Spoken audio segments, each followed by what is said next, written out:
जय श्री कृष्णा। राधे राधे। आप सभी प्रभु प्रेमियों को मेरा प्यार भरा राधे राधे। श्री सत्यनारायण भगवान की कथा।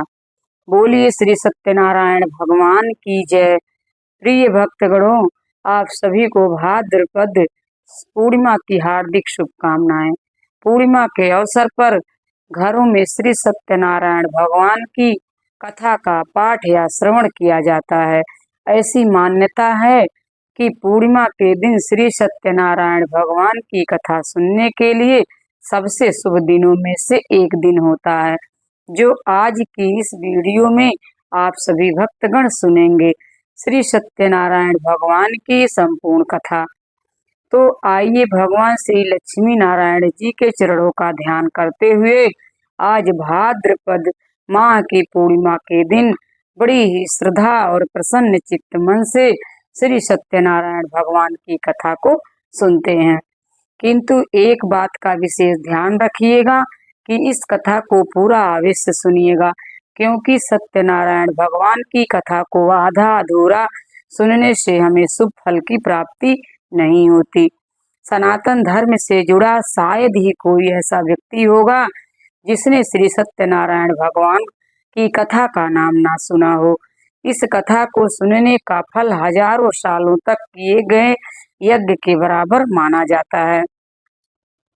शास्त्रों के अनुसार ऐसा माना गया है कि इस कथा को सुनने वाला व्यक्ति अगर व्रत रखता है तो उसके जीवन में दुखों को भगवान श्री हरि विष्णु स्वयं ही हरण कर लेते हैं। स्कंद पुराण के अनुसार भगवान सत्यनारायण श्री हरि विष्णु का ही दूसरा रूप है। इस कथा की महिमा को भगवान श्री सत्यनारायण ने अपने मुख से देवर्षि नारद को सुनाया है। पूर्णिमा के दिन इस कथा को सुनने का विशेष महत्व है। कलयुग में इस व्रत कथा को सुनना बहुत पुण्य प्रदान करने वाला माना गया है। तो हमारी आपसे विनम्र विनती है कि इस कथा को पूरा अवश्य सुनिएगा। जो लोग पूर्णिमा के दिन सत्यनारायण भगवान की कथा नहीं सुन पाते, वे कम से कम भगवान सत्यनारायण का मन में ध्यान कर लें, इससे विशेष फल प्राप्त होता है। पुराणों में ऐसा भी बताया गया है कि जिस स्थान पर श्री सत्यनारायण भगवान की पूजा होती है, वहाँ गौरी, गणेश, नवग्रह और समस्त दिग्पाल आ जाते हैं। इस कथा के प्रभाव से खुशहाल जीवन, दाम्पत्य सुख, मनचाहे वर वधू, संतान, स्वास्थ्य जैसी समस्त मनोकामनाओं की पूर्ति होती है। अगर पैसों से जुड़ी कोई समस्या है तो यह कथा किसी संजीवनी से कम नहीं है। प्रिय श्रोताओं, जब भी मौका मिले भगवान सत्यनारायण की कथा अवश्य सुने और सुनाएं। आइए भगवान श्री लक्ष्मी नारायण जी के चरणों का ध्यान करते हुए इस कथा को सुनते हैं। एक समय की बात है, नैमिषारण्य तीर्थ में सौनक आदि 88,000 ऋषियों ने श्री सूत जी से पूछा कि हे प्रभु, इस कलयुग में वेद विद्या रहित मनुष्य को प्रभु भक्ति किस प्रकार मिल सकती है तथा उनका उद्धार कैसे होगा। हे मुनि श्रेष्ठ, ऐसा कोई तप बताइए जिससे थोड़े समय में ही पूर्ण फल मिले और मनोवांछित फल भी मिल जाए। इस प्रकार की कथा सुनने की हम इच्छा रखते हैं। सर्व शास्त्रों के ज्ञाता श्री सूत जी बोले, हे वैष्णव में पूज्य, आप सभी ने समस्त प्राणियों के हित की बात पूछी है, इसलिए मैं एक ऐसे श्रेष्ठ व्रत को आप सभी को बताऊंगा जिसे नारद जी ने लक्ष्मी नारायण जी से पूछा था और स्वयं लक्ष्मीपति ने मुनि श्रेष्ठ नारद जी से इस कथा को कहा था। आप सब इसे ध्यान से सुनिए। एक समय की बात है, योगी राज नारद जी दूसरों के हित की इच्छा लिए अनेकों लोकों में घूमते हुए मृत्यु लोक में आ पहुंचे। यहाँ उन्होंने अपने योनियों में जन्मे प्रायः सभी मनुष्यों को अपने कर्मों द्वारा अनेकों दुखों से पीड़ित देखा। उनका दुख देख नारद जी सोचने लगे कि कैसा यंत्र किया जाए जिसके करने से निश्चित रूप से मानव के दुखों का अंत हो जाए। इसी प्रकार मनन करते हुए वह विष्णु लोक में गए। वहां वह देवों के देव इष्ट नारायण की स्तुति करने लगे, जिनके हाथों में शंख चक्र गदा और पद्म थे और गले में वरमाला पहने हुए थे। स्तुति करते हुए नारद जी बोले, हे भगवान, आप अत्यंत शक्ति से संपन्न हैं। मन तथा वाणी भी आपको नहीं पा सकती। आपका आदि मध्य तथा अंत नहीं है। निर्गुण स्वरूप सृष्टि के कारण भक्तों के दुख को दूर करने वाले हैं। आपको मेरा नमस्कार। नारद जी की स्तुति सुनकर विष्णु भगवान बोले, हे मुनि श्रेष्ठ, आपके मन में क्या बात है? आप किस काम के लिए पधारे हैं, उसे निसंकोच कहिए। इस पर नारद मुनि बोले कि मृत्यु लोक में अनेक योनियों में जन्मे मनुष्य अपने कर्मों के द्वारा अनेकों दुख से दुखी हो रहे हैं। हे नाथ, आप मुझ पर दया रखते हैं तो बताइए कि वह मनुष्य थोड़े प्रयास से ही अपने दुखों से कैसे छुटकारा पा सकते हैं। तब भगवान श्री हरि बोले, हे नारद, मनुष्यों की भलाई के लिए तुमने बहुत ही अच्छी बात पूछी है, जिसके करने से मनुष्य मोह से छूट जाता है। वह बात मैं तुमसे कहता हूँ, उसे ध्यान पूर्वक सुनो। स्वर्ग लोक एवं मृत्यु लोक दोनों में एक दुर्लभ उत्तम व्रत है, जो पुण्य देने वाला है। आज प्रेम बस होकर मैं उसे तुमसे कहता हूँ। श्री सत्यनारायण भगवान का यह व्रत अच्छी तरह विधि विधान पूर्वक करके मनुष्य तुरंत ही यहाँ सुख भोग कर मोक्ष पाता है। श्री हरि के वचन सुनकर नारद जी बोले कि हे प्रभु, उस व्रत का फल क्या है और उसका विधान क्या है? यह व्रत किसने किया है? इस व्रत को किस दिन करना चाहिए? सभी कुछ विस्तार से बताइए। नारद जी की बात सुनकर श्री हरि बोले, दुख और शोक को दूर करने वाला, यह सभी स्थानों पर विजय दिलाने वाला है। मानव को भक्ति और श्रद्धा के साथ शाम को श्री सत्यनारायण भगवान की पूजा धर्म परायण होकर ब्राह्मणों व बंधुओं के साथ करनी चाहिए। भक्ति भाव से ही नैवेद्य केले का फल, घी, दूध और गेहूं का आटा सवाया ले। गेहूं के स्थान पर साठी का आटा, शक्कर तथा गुड़ लेकर और सभी भक्षण योग्य पदार्थों को मिलाकर भगवान का भोग लगाएं। ब्राह्मणों सहित बंधु बांधव को भी भोजन कराएं। उसके बाद स्वयं भोजन करें। भजन कीर्तन के साथ भगवान की भक्ति में लीन हो जाएं। इस तरह से सत्यनारायण भगवान का यह व्रत करने पर मनुष्य की सारी इच्छाएं निश्चित रूप से पूरी होती है। इस कलिकाल अर्थात कलयुग में मृत्यु लोक में मोक्ष का यही एक सरल उपाय बताया गया है। इस प्रकार से श्री सत्यनारायण व्रत कथा का प्रथम अध्याय संपूर्ण हुआ। आप लोग बड़ी श्रद्धा और प्रेम से बोलिए, श्री सत्यनारायण भगवान की जय। श्रोताओं, अब दूसरा अध्याय सुनिए। सूत जी बोले, हे ऋषियों, जिसने सबसे पहले इस व्रत को किया था, मैं उसका इतिहास कहता हूँ, इसे ध्यान से सुनो। सुंदर काशीपुरी नगरी में एक अत्यंत निर्धन ब्राह्मण रहता था। भूख प्यास से परेशान वह धरती पर घूमता रहता था। ब्राह्मणों से प्रेम करने वाले भगवान ने एक दिन ब्राह्मण का वेश धारण कर उसके पास जाकर पूछा, हे विप्र, नित्य दुखी होकर तुम पृथ्वी पर क्यों घूमते हो? दीन ब्राह्मण बोला, मैं निर्धन ब्राह्मण हूँ, भिक्षा के लिए धरती पर घूमता रहता हूँ। हे भगवान, यदि आप इसकी कोई उपाय जानते हैं तो मुझे बताइए। वृद्ध ब्राह्मण बोले कि तुम सत्यनारायण भगवान मनोवांछित फल देने वाले हैं, इसलिए तुम उनका पूजन करो। इसे करने से मनुष्य सभी दुखों से मुक्त हो जाता है। वृद्ध ब्राह्मण बनकर आए सत्यनारायण भगवान उस निर्धन ब्राह्मण को व्रत का सारा विधान बताकर अंतर्ध्यान हो गए। ब्राह्मण मन ही मन सोचने लगा कि जिस व्रत को वृद्ध ब्राह्मण करने को कह गया है, मैं उसे अवश्य करूंगा। यह निश्चय करने के बाद उसे रात में नींद नहीं आई। वह सवेरे उठकर श्री सत्यनारायण भगवान के व्रत का निश्चय कर भिक्षा के लिए चला गया। उस दिन निर्धन ब्राह्मण को भिक्षा में बहुत धन मिला, जिससे उसने बंधु बांधव के साथ मिलकर श्री सत्यनारायण भगवान का व्रत संपन्न किया। भगवान सत्यनारायण का व्रत संपन्न करने के बाद वह निर्धन ब्राह्मण सभी दुखों से मुक्त हो गया और अनेक प्रकार की संपत्तियों से युक्त हो गया। उसी समय से यह ब्राह्मण हर माह इस व्रत को करने लगा। इस तरह से सत्यनारायण भगवान के व्रत को जो मनुष्य करेगा वह सभी प्रकार के पापों से छूटकर मोक्ष को प्राप्त होगा। जो मनुष्य इस व्रत को करेगा वह भी दुखों से मुक्त हो जाएगा।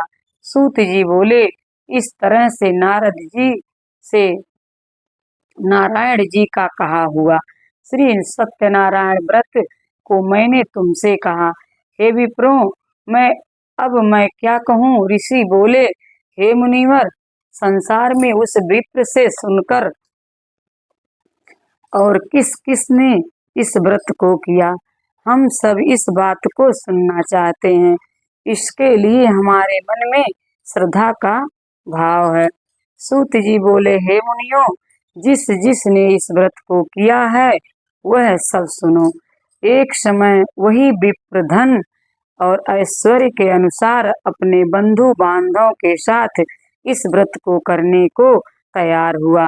उसी समय एक लकड़ी बेचने वाला बूढ़ा आदमी आया और लकड़ियां बाहर रखकर अंदर ब्राह्मणों के घर में गया। प्यास से दुखी लकड़हारा उन्हें व्रत करते देख प्रणाम कर पूछने लगा कि आप यह क्या कर रहे हैं तथा इसे करने से क्या फल मिलेगा, कृपया मुझे भी बताइए। ब्राह्मण ने कहा, हे राजन, सब मनोकामनाओं को पूर्ण करने वाला यह सत्यनारायण भगवान का व्रत है। इनकी कृपा से ही मेरे घर में धन धान्य आदि की वृद्धि हुई है। विप्र से सत्यनारायण व्रत के बारे में जानकर लकड़हारा बहुत प्रसन्न हुआ। चरणामृत लेकर वह प्रसाद खाने के बाद अपने घर गया। लकड़हारे ने अपने मन में संकल्प किया कि आज लकड़ी बेचने से जो धन मिलेगा उसी से मैं श्री सत्यनारायण भगवान का उत्तम व्रत करूंगा। मन में इस विचार को लेकर बूढ़ा आदमी सिर पर लकड़ियां रखकर उस नगर में बेचने गया जहां धनी लोग ज्यादा रहते थे। उस नगर में उसे अपनी लकड़ियों के दाम पहले से 4 गुना अधिक मिला। बूढ़ा प्रसन्नता के साथ दाम लेकर केले, शक्कर, घी, दूध, दही और गेहूं का आटा लिया और सत्यनारायण भगवान के व्रत की अन्य सामग्रियां लेकर अपने घर गया। वहां उसने अपने बंधु बांधव को बुलाकर विधि विधान से सत्यनारायण भगवान का पूजन और व्रत किया। इस व्रत के प्रभाव से वह बूढ़ा लकड़हारा धन, पुत्र आदि से युक्त होकर संसार के समस्त सुख भोग कर अंतकाल में वैकुंठ धाम चला गया। इसी प्रकार श्री सत्यनारायण व्रत कथा का दूसरा अध्याय संपूर्ण हुआ।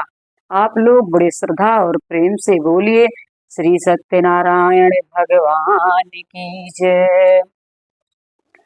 प्रिय श्रोताओं, अब श्री सत्यनारायण कथा का तीसरा अध्याय सुनिए। सूत जी बोले, हे श्रेष्ठ मुनियों, अब आगे की कथा कहता हूँ, इससे ध्यान पूर्वक सुनिए। प्राचीन काल में उल्का मुख नाम का एक बुद्धिमान राजा था। वह सत्य वक्ता और जितेंद्रिय था। प्रतिदिन देव स्थानों पर जाता और निर्धनों को धन देकर उनके कष्ट दूर करता था। उसकी पत्नी कमल के समान मुख वाली तथा सती साध्वी थी। भाद्र साला नदी के तट पर उन दोनों ने श्री सत्यनारायण भगवान का व्रत किया। उसी समय साधु नाम का एक वैश्य आया। उसके पास व्यापार करने के लिए बहुत साधन भी था। राजा को व्रत करते देखकर वह विनय के साथ पूछने लगा, हे राजन, भक्ति भाव से पूर्ण होकर आप यह क्या कर रहे हैं? मैं सुनने की इच्छा रखता हूँ, इसलिए आप मुझे बताने का कष्ट करें। राजा बोला, हे साधु, अपने बांधों के साथ पुत्र आदि की प्राप्ति के लिए एक महाशक्तिशाली श्री सत्यनारायण भगवान का व्रत और पूजन कर रहा हूँ। राजा के वचन सुन साधु आदर से बोला, हे राजन, मुझसे इस व्रत का सारा विधान कहिए। आपके कथनानुसार मैं इस व्रत को करूँगा। मेरी भी संतान नहीं है और इस व्रत को करने से निश्चिंत रूप से मुझे संतान की प्राप्ति होगी। राजा से व्रत का सारा विधान सुनकर व्यापार से निवृत्त होकर वह अपने घर गया। साधु वैश्य ने अपनी पुत्री को संतान देने वाले इस व्रत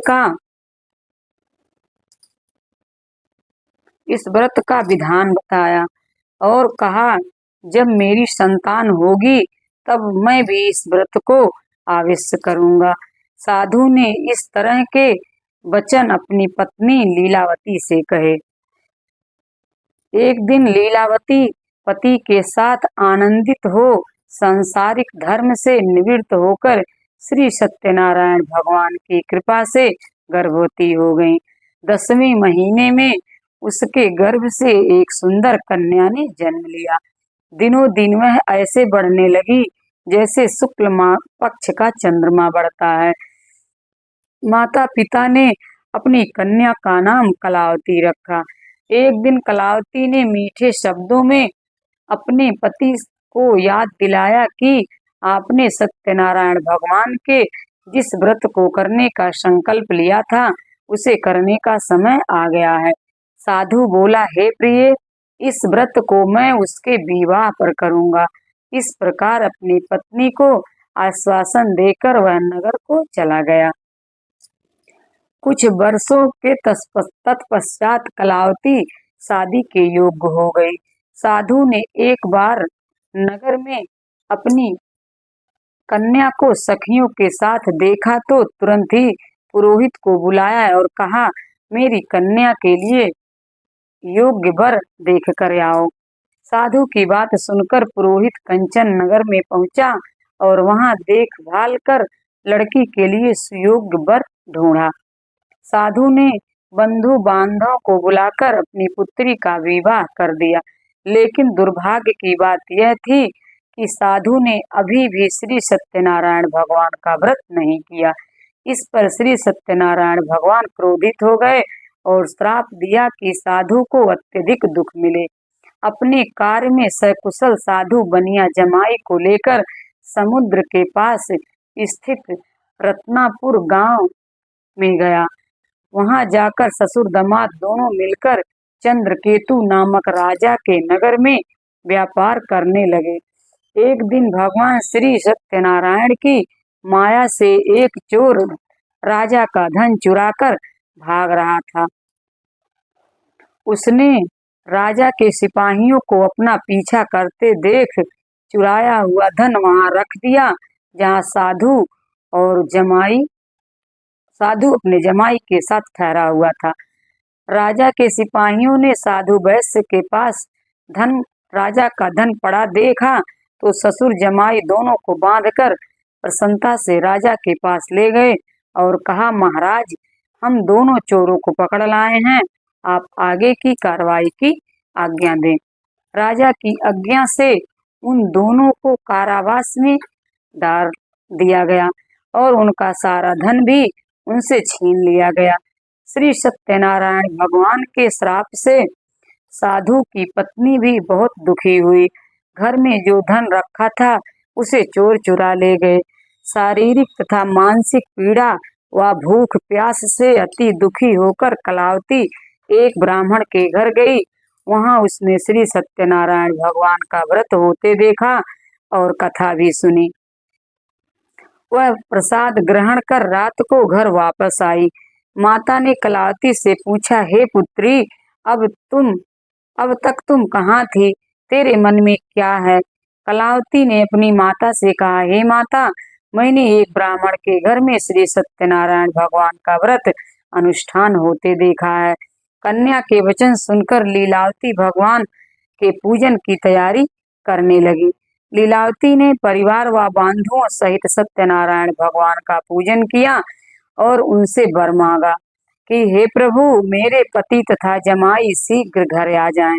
साथ ही यह भी प्रार्थना की कि हम सबका अपराध भगवान क्षमा करें। श्री सत्यनारायण भगवान इस व्रत से संतुष्ट हो गए और राजा चंद्रकेतु को सपने में दर्शन देकर कहा, हे राजन, तुम उन दोनों वैश्यों को छोड़ दो और तुमने उनका जो धन लिया है उसे भी वापस कर दो। अगर ऐसा नहीं किया तो मैं तुम्हारा धन, राज्य और संतान सभी को नष्ट कर दूंगा। राजा को यह सब कहकर सत्यनारायण भगवान अंतर ध्यान हो गए। प्रातः काल सभा में राजा ने अपना सपना सुनाया। फिर बोले, वणिक पुत्रों को कैद से मुक्त कर सभा में लाओ। दोनों ने आते ही राजा को प्रणाम किया। राजा अत्यंत मधुर वाणी में बोला, हे महानुभाव, दुर्भाग्य से ऐसा कठिन दुख तुम्हें प्राप्त हुआ है, लेकिन अब तुम्हें कोई भय नहीं है। ऐसा कहकर राजा ने उन दोनों को नए वस्त्र और आभूषण पहनाए और जितना धन उनका लिया था उससे 2 गुना धन वापस कर दिया। दोनों वैश्य अपने घर को चल दिए। इस प्रकार से श्री सत्यनारायण व्रत कथा का 3रा अध्याय यही संपूर्ण हुआ। बड़े श्रद्धा और प्रेम से बोलिए श्री सत्यनारायण भगवान की जय। श्रोताओं, आइए अब श्री सत्यनारायण भगवान की कथा का 4था अध्याय सुनते हैं। सूत जी बोले, वैश्य ने मंगलाचार कर अपनी यात्रा आरंभ की और अपने नगर की ओर चल दिए। उनके थोड़ी दूर जाने के बाद एक दंडी भेषधारी श्री सत्यनारायण भगवान ने उनसे पूछा, हे साधु, तेरी नाव में क्या है? व्यापारी हंसता हुआ बोला, हे दंडी, आप क्यों पूछते हो? क्या धन लेने की इच्छा है? मेरी नाव में तो बेल और पत्ते भरे हुए हैं। वैश्य के कठोर वचन सुनकर दंडी बोले, श्री सत्यनारायण भगवान बोले, तुम्हारे वचन सत्य हो। दंडी ऐसा वचन कहकर वहां से दूर चले गए और कुछ दूर जाकर समुद्र के किनारे बैठ गए।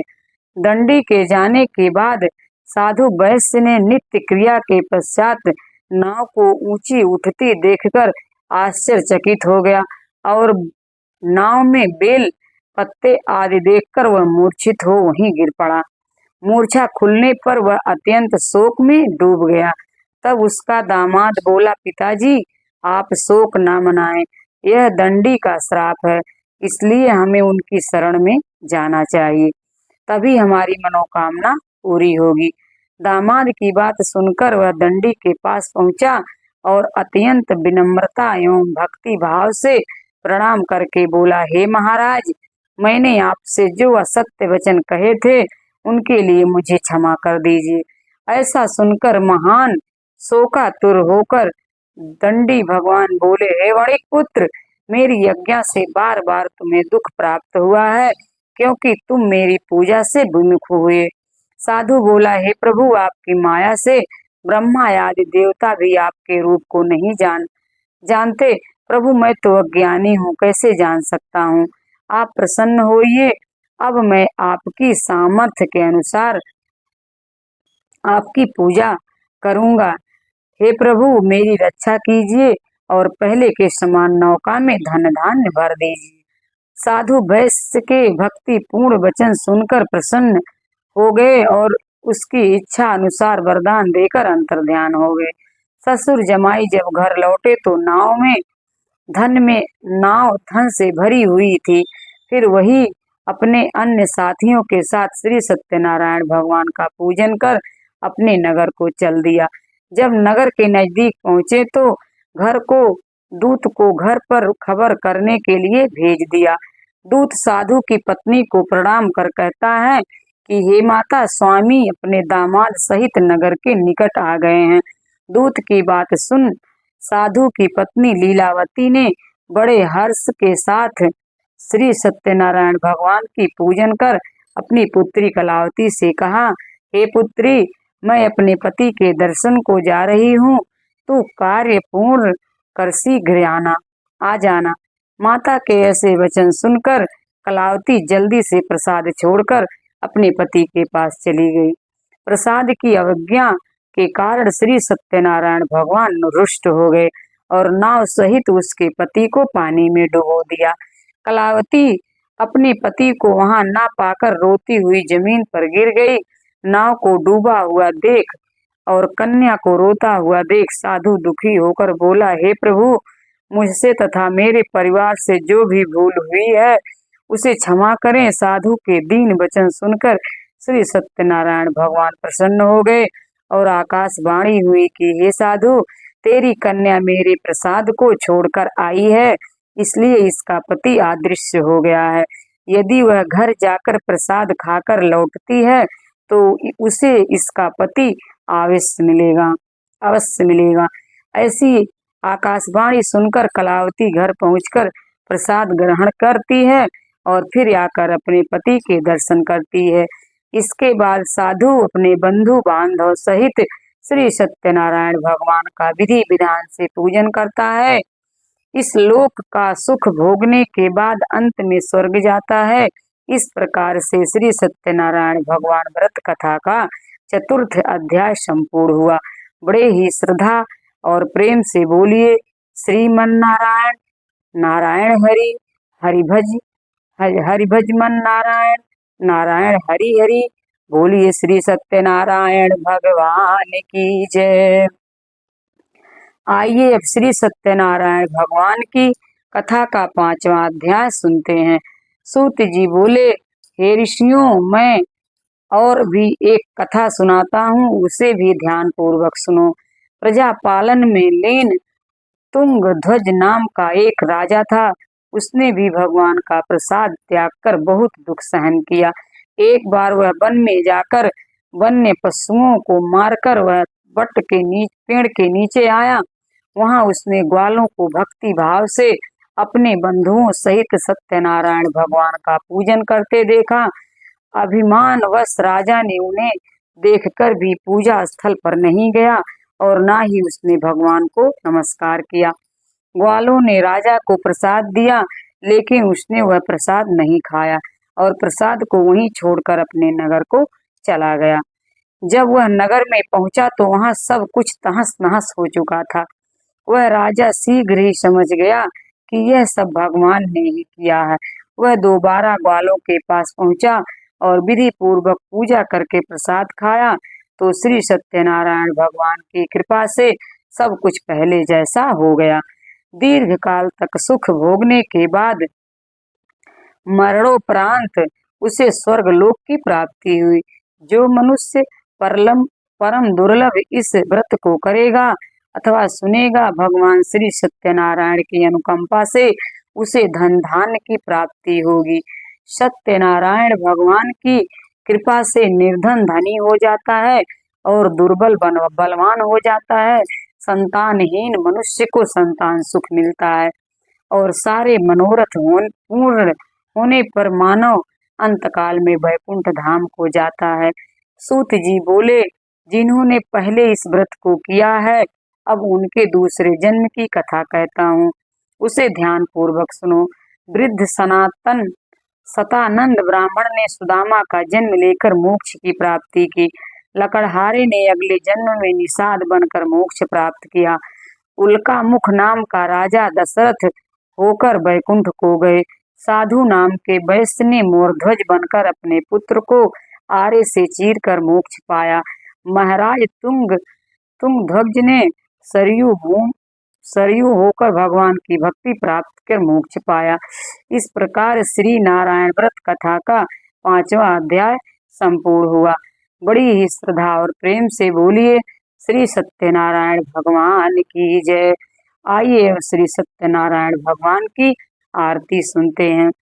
जय श्री लक्ष्मी रमणा स्वामी, जय लक्ष्मी रमणा। सत्यनारायण स्वामी, सत्यनारायण स्वामी, जन पातक हरना। ओम जय लक्ष्मी रमणा। रतन जटित सिंहासन, अद्भुत छवि राजय स्वामी, अद्भुत छवि राजय। नाद करत निरंतर, नाद करत निरंतर, घंटा ध्वनि बाजे, ओम जय लक्ष्मी रमणा। प्रगट भये काली कारण, द्विज को दर्श दियो, स्वामी द्विज को दर्श दियो। बूढ़ा ब्राह्मण बन के, बूढ़ा ब्राह्मण बन के, कंचन महल कियो, ओम जय लक्ष्मी रमणा। दुर्बल भीम कबील कराल जिन पर प्रभु कृपा करी, स्वामी जिन पर कृपा करी। चंद्रचूड़ एक राजा, चंद्रचूड़ एक राजा, तिनकी विपत हरी, ओम जय लक्ष्मी रमणा।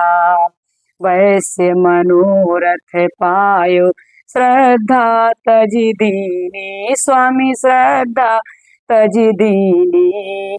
सो फल भोग प्रभु जी, सो फल भोग प्रभु जी, फिर स्तुति कीनी, ओम जय लक्ष्मी रमणा। भाव भक्ति के कारण छिन छिन रूप धरी, स्वामी छिन छिन रूप धरी। श्रद्धा धारण कीनी, श्रद्धा धारण कीनी, जन को काज सरयो, ओम जय लक्ष्मी रमणा। ग्वाल बाल संग राजा वन में भगति करी, स्वामी वन में भगति करी। मन वांछित फल दीना, मन वांछित फल दीना, दीन दयाल हरि, ओम जय लक्ष्मी रमणा। चढ़त प्रसाद सवाया, कदली फल मेवा, स्वामी कदली फल मेवा। धूप दीप तुलसी से, धूप दीप तुलसी से, तुलसी से राजी सतदेवा, ओम जय लक्ष्मी रमणा। श्री सत्यनारायण जी की आरती जो कोई नर गावे, स्वामी प्रेम सहित गावे। कहत शिवानंद स्वामी मन भजत हरे हरे, स्वामी मन वांछित फल पावे, ओम जय लक्ष्मी रमणा। बोलिए श्री सत्यनारायण भगवान की जय। अगर वीडियो आपको पसंद आई हो तो हमारे चैनल को सब्सक्राइब करें। राधे राधे।